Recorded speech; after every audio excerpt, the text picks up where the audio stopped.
What's your view of what's going on in Victoria economically speaking?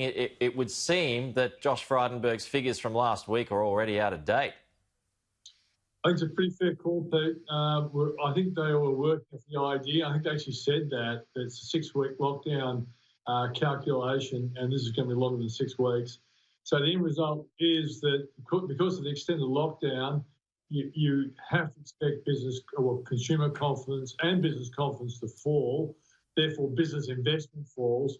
House prices will, I think, start falling faster than they currently are. At the moment, house prices aren't falling all that much. No, well, where are you talking about Victoria there or across the board? Specifically Victoria. I think more Victoria because it's just difficult to sell if you can't get people to go into houses and all that sort of stuff. Yeah, that's right. And the fear factor is getting bigger. So I think we'll see. I still don't think it'll be much more than, say, 5-10% worst case if this gets even worse, I'm guessing. But the thing is this, Pete, remember I kept saying to you, despite the early part of the lockdown and the opening up, that the consumer confidence weekly one from ANZ, Roy Morgan, it went up something like 13 weeks or 11 weeks in a row, and 11 out of 13 it didn't fall. But the last 5 weeks in a row, it has fallen, and it's all linked to the Victorian scenario, putting a question mark over the rest of the economy. And that's a real big problem for the GDP. Well, now you've got Queensland shutting the border to Greater Sydney.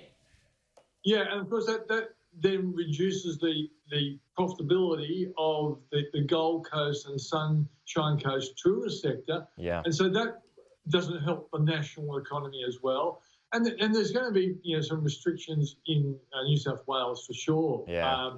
And as part of the reason, Pete, why I think that they should be introducing some really unusual things like, bringing back the long lunch, as some people call it. Yeah. Taking FBT off the entertainment sector and trying getting people into restaurants and cafes again, with a tax deduction. But of course, we're going to find that there's going to be more restrictions, I think, on seating in pubs and restaurants. And that means that the actual profitability is going to be affected. Therefore, by encouraging FBT might be a good idea. Yeah, I mean, companies like Qantas must be really irritated at the moment too, because I was reading last night, they're supposed to be at 70% capacity at the moment, but it's going the other way. So what else can Josh Frydenberg do? Well, I'll tell you another thing. As I say, I think the FBT suspension for a couple of years would be great for that sector because there's about 500,000 people employed, about 36,000 businesses. Most of them are small, so that's great. I also think, Pete, and I don't know whether it's necessarily the Treasurer's responsibility, but it has these economic implications. I reckon we need to have a whole lot of COVID-19 marshals everywhere. I walk past pubs in my local area, and people stand side by side. I agree with you.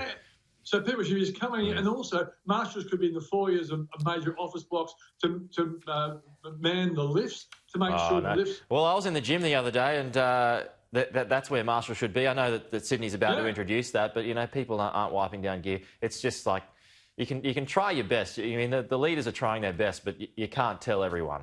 And people are going to do their own thing. We need some government-approved butt kickers, Pete. Yeah. And only because, look, I don't like people imposing upon my freedoms, but the freedom of the economy and the ability to earn income and not to be, going down the line, economically speaking, is a really important thing. And that's why the government and the Treasurer should be kicking butt on this particular measure. Just finally, Pete, you're a positive guy. Where's the positivity here?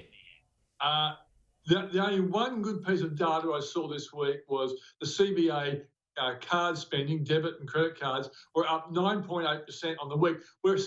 We can't go overseas. We're staying home, so we're spending online. We are doing a lot of spending. That's good. And one last thing, get this. The American economy contracted 32.9% in the June quarter, biggest on record, but they were expecting to be... Yeah, it was going to be worse. Yeah, that's right. So at least it was slightly better than expected.